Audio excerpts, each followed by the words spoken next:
Welcome to Love Lies Chronicles. I'd really appreciate your comment.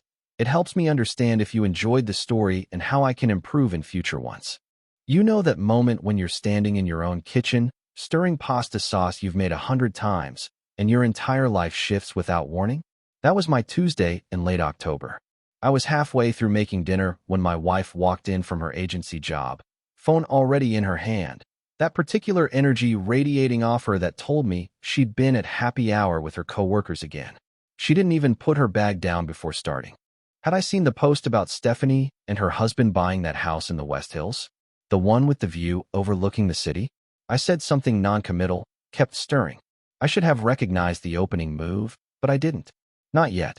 She continued, her voice picking up momentum. He just made VP at his firm, she said. They're 32, she emphasized, like that number meant something significant. When she was telling everyone at drinks about our anniversary trip to Cannon Beach, she could see them doing the math. What we spent on a weekend versus what they spent on weekends. I asked why that mattered. Simple question. Wrong question, apparently. That's when 40 minutes of my life disappeared into a monologue I hadn't known was coming. She'd been noticing things, she said. About my career trajectory. About where I was versus where I could be. Where I should be. She had examples ready. A whole catalog of comparisons I didn't know she'd been collecting like evidence for a trial I didn't know I was on. Her colleague's partner who took risks and started his own consulting firm. Another who pivoted to management, now pulling in FAANG money. Her boss's husband who invests aggressively in real estate, apparently making returns that made our modest savings account look pathetic. The agency's creative director dating someone who actually has ambition, she said, and that last word landed like she meant it to land. Like a weapon she'd been sharpening. Each comparison came out polished, rehearsed. This wasn't spontaneous frustration bubbling over after a hard day. This was a presentation she'd been workshopping with an audience I'd never met, refining her talking points until they cut just right. Then came the question that changed everything. When we met, she said, I talked about maybe starting my own thing someday, maybe moving into architecture or leadership. What happened to that person? Or was I just performing ambition until I got her to marry me? The implication hung there like smoke. I'd been running a con, selling her a version of myself that didn't exist, trapping her in mediocrity through false advertising. I turned off the stove, set down the wooden spoon I'd been holding, asked her calmly how long she'd been thinking about this. She didn't hear it as a genuine question, heard it as deflection, as me trying to avoid accountability. The dam broke. She'd been discussing our situation with her agency friends for months, she admitted. They'd been helping her see clearly.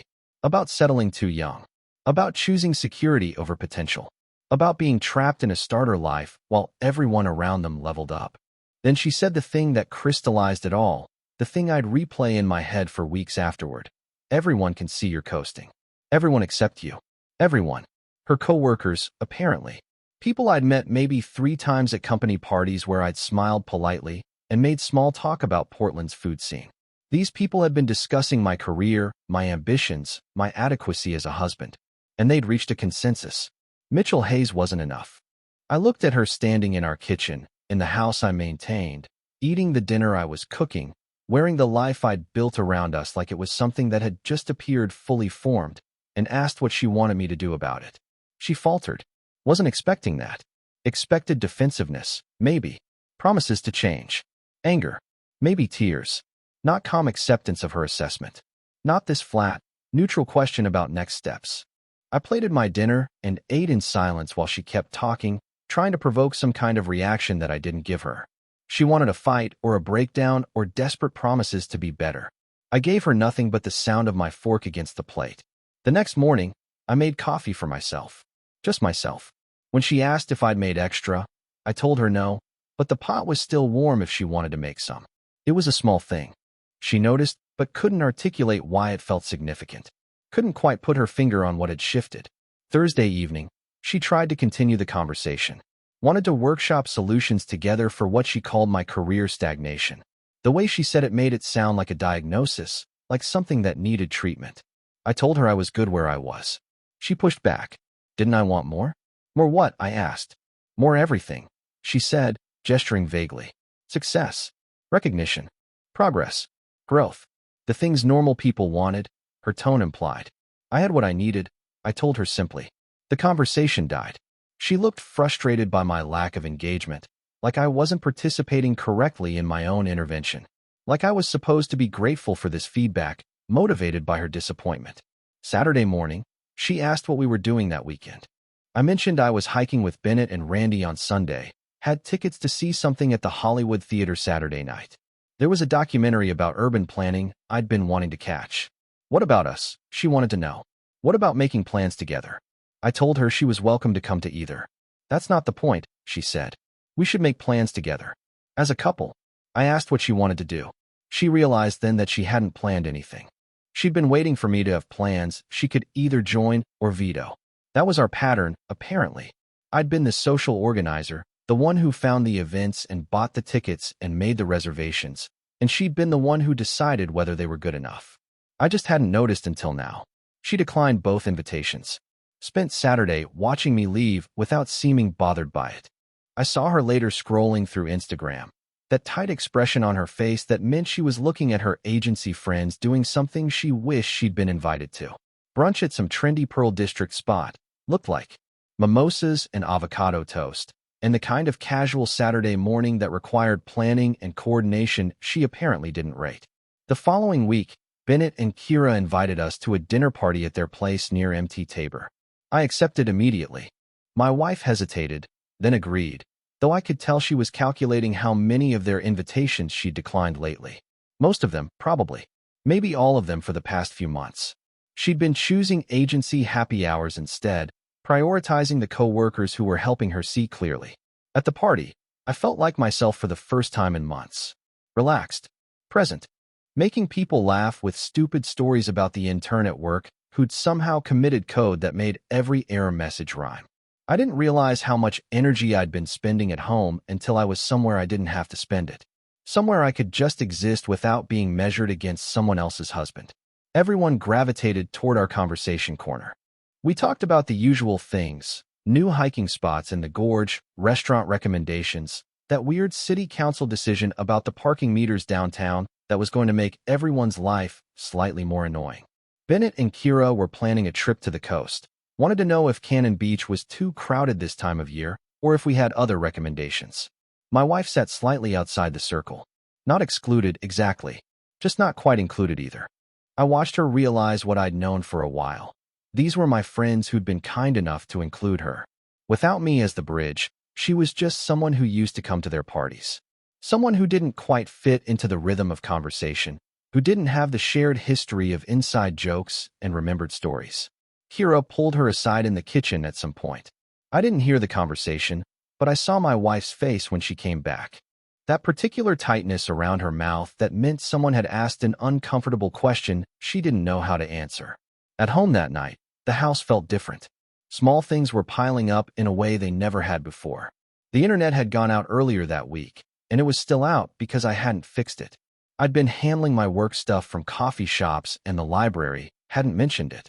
The kitchen sink was draining slowly, something I would have fixed by now in our previous life. Car registration renewal notice sat on the counter where it had been sitting for a week, and then 2 weeks. She'd always assumed these things just happened. That houses maintained themselves, that systems ran automatically, that life just worked because life worked. She was starting to notice they didn't. That someone had been making them work, and that someone had stopped. Thursday evening, she accused me of being passive-aggressive. I asked how so. She said I was being distant. Different somehow. There was something off that she couldn't name. I pointed out I was right here. Asked her to be specific about what she meant. She fumbled. Couldn't quite articulate what had changed. Just knew something had. I told her calmly that she'd said I needed to be different. I was giving her space to figure out what she wanted. Giving her room to decide if I was someone worth staying married to, or if her friends were right about me being the problem. She had no response to that. I wasn't angry.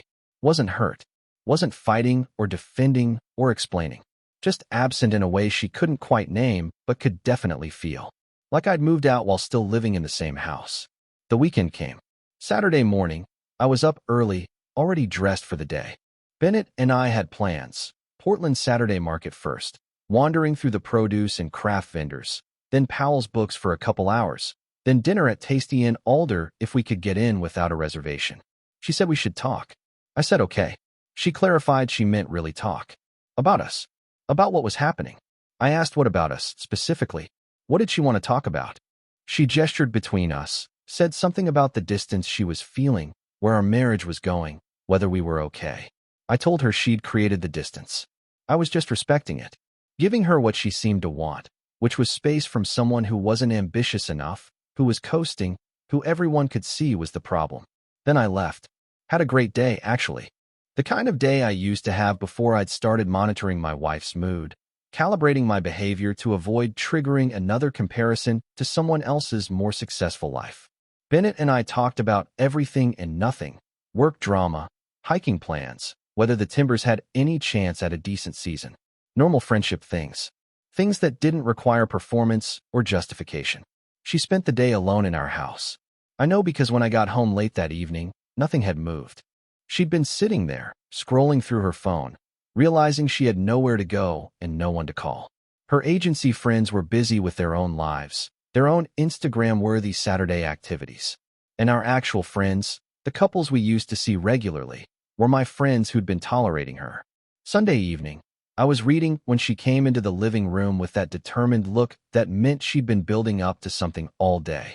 She said she thought we needed couples counseling, professional help, someone to mediate and give us tools and help us communicate better. I asked why. Because we were falling apart, she said. Because something was broken and we needed help fixing it.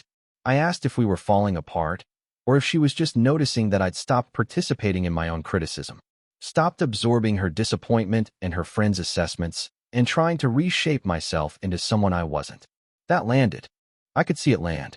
Her face did that thing where someone's just been told an uncomfortable truth they can't immediately deny.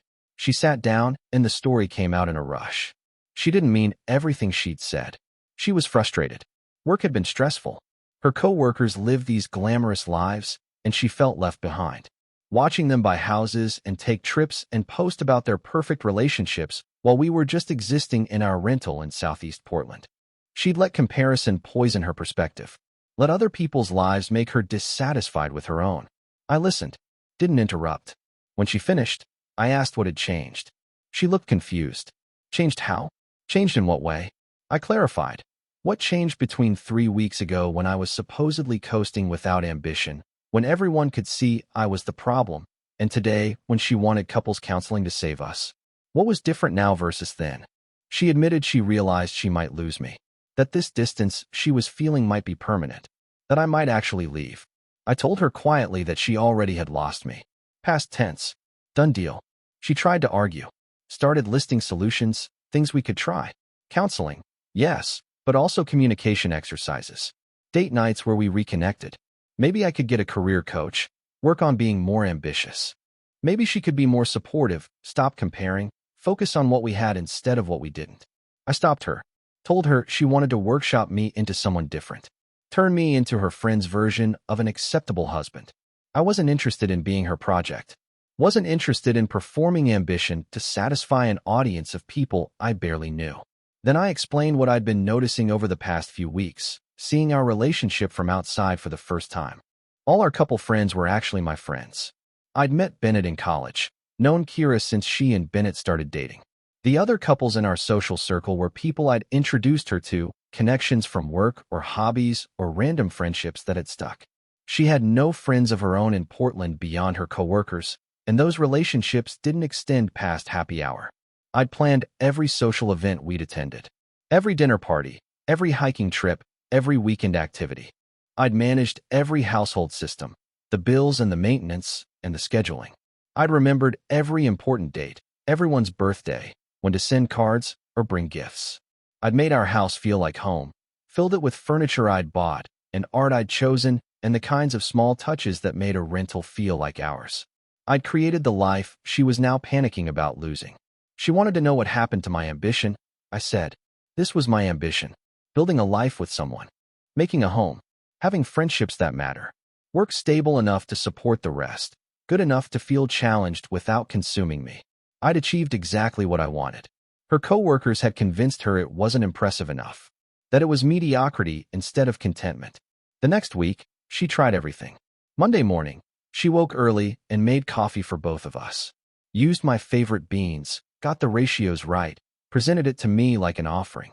I thanked her politely, drank some, poured the rest down the sink after she left the room. Made a fresh pot later.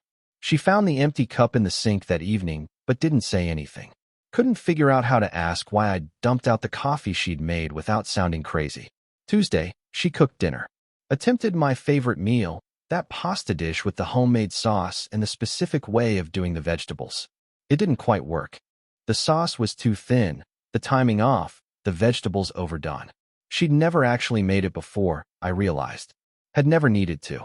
I'd been the one cooking most nights, or we'd gotten takeout, or we'd eaten at restaurants. She'd never learned my recipes because she'd never had to learn them.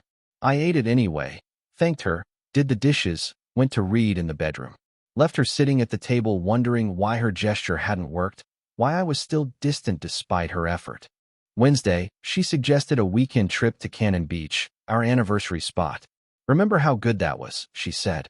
How we'd walked on the beach and watched the sunset and felt connected. We should do that again. Recapture what we had. I mentioned I was hiking with Bennett in the Columbia Gorge on Saturday. Trail we'd been wanting to do all summer. She was welcome to come if she wanted. She didn't. She realized later she had no outdoor gear, didn't actually like hiking, had only gone before because I'd made it easy. Packed the car, drove us there, set up camp if we were camping, cooked the meals, broke everything down. She'd just shown up and enjoyed being outside without having to manage any of the logistics. Thursday night, she broke down at agency drinks. I know because when she got home, I could tell she'd been crying. Her makeup was smudged in that way that meant she tried to fix it and hadn't quite managed. She'd told her co-workers she thought her marriage was ending. They'd offered sympathy, but nothing practical. Nothing that helped. One had suggested she deserved better anyway, which wasn't the comfort she'd been looking for. Another had asked if I was seeing someone else, planting a seed I could see taking root in her expression. Friday evening, she came home to find me packing an overnight bag. Where was I going? She asked. Her voice had that tight quality that meant she was trying not to panic. Staying at Bennett and Kira's for the weekend, I said, helping them with a renovation project. They were redoing their kitchen and needed an extra set of hands. What about spending time together? She wanted to know. Didn't I think we should be together, working on us? I asked why. Genuinely asked. Not meanly, not sarcastically, just curious what her answer would be. Why should we spend time together? What would that accomplish? She didn't have an answer. That's what destroyed her. She couldn't articulate why we should spend time together beyond the fact that we were married, and apparently that wasn't reason enough anymore. Not after she'd told me everyone could see I was the problem. I spent a good weekend at Bennett and Kira's. We worked on their kitchen, demo work mostly, pulling out old cabinets and countertops. Physical labor that felt good after weeks of emotional paralysis. We talked while we worked, though not about my marriage. Bennett knew something was wrong, but didn't push. Just offered the kind of solid friendship that didn't require explanation. I got a call from my wife's sister the following week. She'd called her over the weekend, needing someone to validate her feelings. Her sister had apparently not given her the validation she wanted, had asked some hard questions instead. Later, her sister told me about the conversation when we ran into each other at New Seasons Market. She'd asked my wife whether she'd told me I wasn't ambitious enough and was now mad I wasn't fighting for her. Whether she'd ever asked what I wanted before she started planning my upgrade. Where these agency friends were now that things were hard. Her sister had pointed out that she'd been performing for an audience. The agency crowd, Instagram, the version of life that looks impressive to coworkers. She'd lost sight of the actual life with an actual person who'd actually loved her. Lost sight of what mattered in pursuit of what looked good. Her sister told me she'd said I sounded like I'd been a good husband. Past tense. The way she said it made it clear she thought my wife had made a mistake she couldn't undo. The practical consequences were mounting faster than my wife could manage them. She'd started looking at apartments in early November. Even studios in decent neighborhoods ran $1,400 to $1,800. Her take-home was $3,200 a month after taxes and insurance and retirement. She was doing the math on what was left after rent and realizing I'd been subsidizing her lifestyle substantially. Our house cost $2,400 a month total. We'd agreed to split proportionally based on income. She paid $800, I paid $1,600. Plus I covered most utilities because I made more and it seemed fair. Plus, I bought all the furniture when we moved in together, all the kitchen stuff, the decent mattress, the couch that didn't hurt your back. Plus, I handled all the maintenance, fixing things instead of calling repair people who charged hundreds of dollars for simple jobs. If we separated, she'd move to a worse neighborhood, into a worse apartment with worse amenities, while draining her savings for deposits and moving costs. The independent life her friends had encouraged her to value came with a price tag she hadn't calculated. She tried to make plans with her agency friends that weekend. Everyone was busy. She was realizing what I'd known for a while. Their friendship was contextual. Co-workers who grabbed drinks after work, who made plans during the week when it was convenient, but not people who showed up when things were hard. Not people who rearranged their lives to help you move or sat with you when you were sad. Meanwhile, she saw on Instagram that Bennett, Kira, and I were at Pok Pok on Division, laughing over drinks and wings. The comments were full of people saying they missed us, asking when the next dinner party was. Our friends, my friends, technically, who'd been hers by extension and were now reverting to their original relationships. The house itself was falling apart around her in small ways that added up. The sink was completely clogged now. She'd watched YouTube videos, tried to fix it herself, made it worse. She'd bought a drain snake and couldn't figure out how to use it properly, just pushed the clog deeper. Called a plumber, got quotes between $200 and $400 for something I would have fixed myself in 20 minutes for free, back when I still did things like that. Car registration was overdue now. Late fees accumulating daily. Insurance renewal notice had been missed entirely. She discovered the policy had lapsed when she got a letter from the DMV threatening to suspend her plates. She had to scramble to reinstate it, paid penalties on top of the regular premium. She went grocery shopping, spent $180 on random items that looked good, got home, and still couldn't make a complete meal. She had ingredients but no plan. No sense of how to turn separate items into actual food. The kitchen was chaos. Takeout containers piling up because cooking was harder than she'd realized. The house felt empty, messy, broken without me maintaining it. Sunday evening, she was waiting when I got back from Bennett's. I could tell she'd been working up to this, rehearsing what to say. She said we needed to talk. Really talk, honestly talk without me shutting down. I said okay.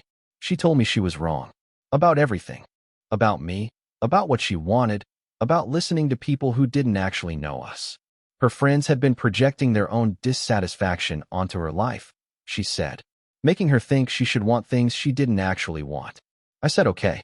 She asked if I could say something more than okay. Give her something to work with. Some indication of what I was feeling. I asked what she wanted me to say. She wanted to hear that we could fix this, that it wasn't too late, that I still loved her and wanted to fight for us and believed we could get back to what we had. I was quiet for a long moment, watching her face, seeing the hope and desperation and fear all mixed together. Then I told her I did love her. Probably always would. But I didn't like who she became when she started measuring me against other people's husbands. Didn't like being discussed with her friends like I was a problem to be solved.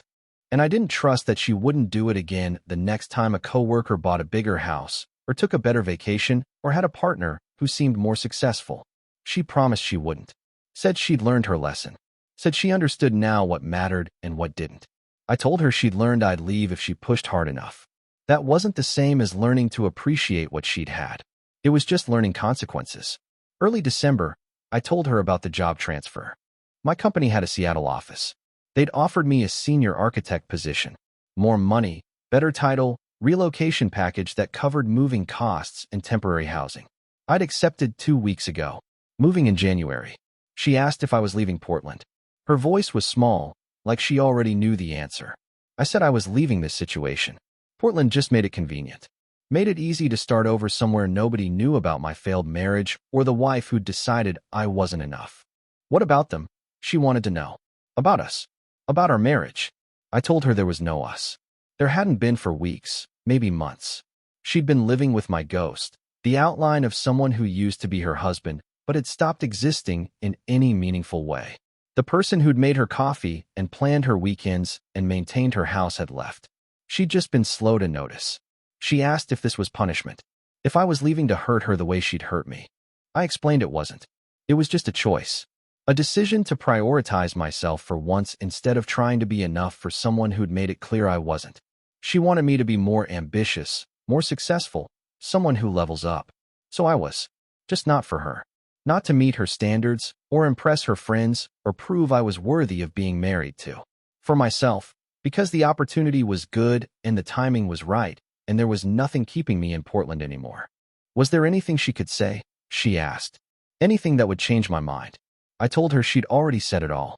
That night in October when she'd listed all the ways I wasn't enough. Everything after had just been her facing consequences she hadn't thought through.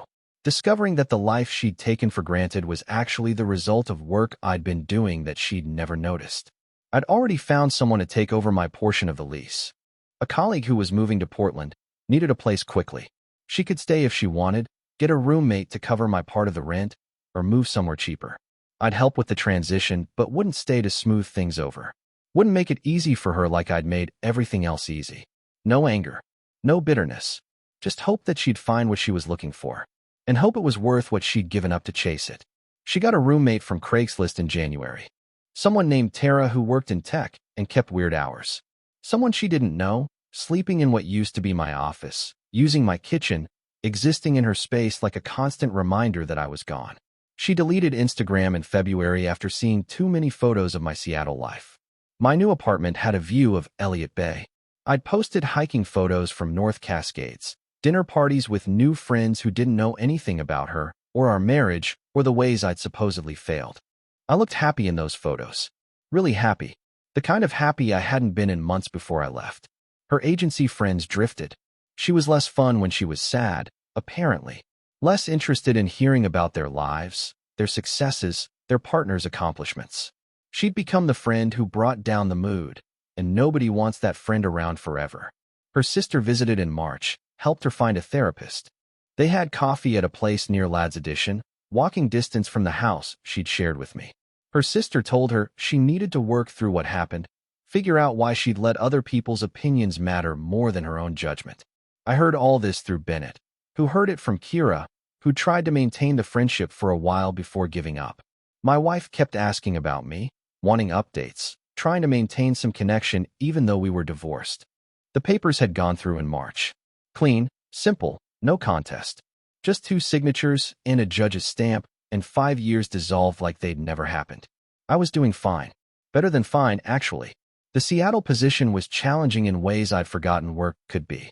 Problems that required creative solutions, colleagues who respected my opinion, projects that actually mattered instead of just filling time until retirement. The new friend group from work was solid. People who invited me places because they enjoyed my company, not because I was half of a couple they were tolerating. I hiked most weekends.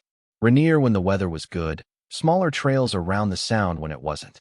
Read all the books that had been sitting on my list, that stack of things I'd been meaning to get to when I had time.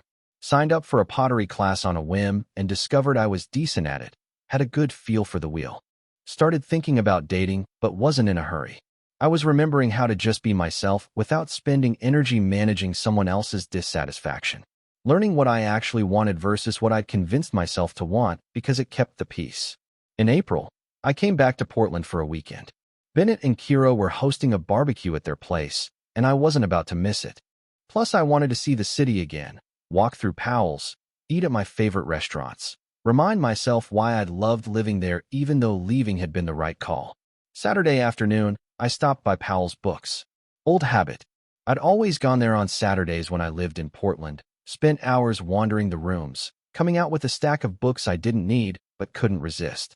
I was in the blue room, looking at architecture books, when I saw her. She looked tired but okay. A little thinner, hair different, shorter, darker. She saw me at the same moment, that recognition flickering across her face before she could hide it. We had one of those awkward conversations people have when they've shared a life and don't anymore. I asked how she was. She asked how Seattle was treating me. Good, I told her. Really good, actually. Better than I'd expected. She said she was glad. Said she meant it, and I believed her. She wasn't lying or performing. She genuinely wanted me to be happy, even if my happiness didn't include her. There was a pause, the kind where both people are deciding whether to say the real thing or let the moment pass safely. She did. Told me that for what it's worth, I'd been right. About all of it. She'd confused impressive with important. Let other people's metrics define her satisfaction. Traded something real for something that looked good from outside. I told her I hoped she figured out the difference. Not meanly, just honestly. Hoped she learned the lesson before she did it again with someone else. We said goodbye. I walked to the cafe where I was meeting Bennett and Kira. She stood there for a moment. I saw her in the reflection of the window, watching as I joined them, as we all laughed about something, as I was fully present in a way I hadn't been in months before I left Portland. I saw her later as I was leaving the cafe, walking toward what I assumed was her apartment. She passed our old Craftsman rental on the way. There was a new couple outside, planting a garden together, both of them laughing about something. Young, maybe late 20s. That stage where everything still feels possible. I wondered if she was thinking about her own words. Everyone can see you're coasting. Everyone except you. The irony being that everyone had been watching my life from outside, judging by metrics that didn't matter to me. Success and ambition and progress defined in someone else's terms. I'd been actually living while they'd been performing. Building something real instead of something impressive. She'd finally figured that out, understood what she'd had. Just a little too late. Just after she'd convinced me to leave. Just when there was nothing left to save. Dear listeners, please share your thoughts in the comments, and do not forget to like, share, and subscribe to the channel.